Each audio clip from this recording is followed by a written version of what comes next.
Excuse me. So this is a dryer here, right? I had a question.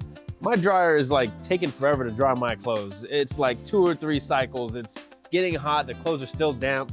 Could like the lint and fuzzy stuff in there be causing that, or Absolutely, it can be. So without cleaning out the lint, you're going to be blocking the airflow. And so without proper airflow, it's just going to get hot inside of the drum, but the airflow is not going to move past the clothes, drying them properly, so it'll take a bit longer. Okay, well, yeah, I know I'm supposed to like clean it out like every time, but what happens if I don't do it once or twice? Is that going to have any long-lasting ramifications? It definitely will. Okay. It will definitely be pushing some more lint through the exhaust and building that up within the wall. And then you're going to have to get some cleaning done as well. Yeah, so I guess that leads into like when people say that sometimes like dryers can cause fires. Is that how like the lint getting stuck in there is? Absolutely. And those are the cases that people just do not clean it out at all.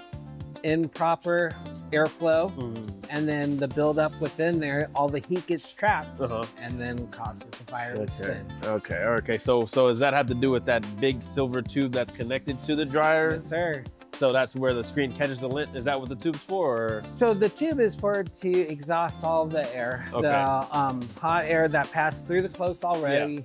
There's probably humid and just pushes it out so it can introduce dry, hot air to the clothes.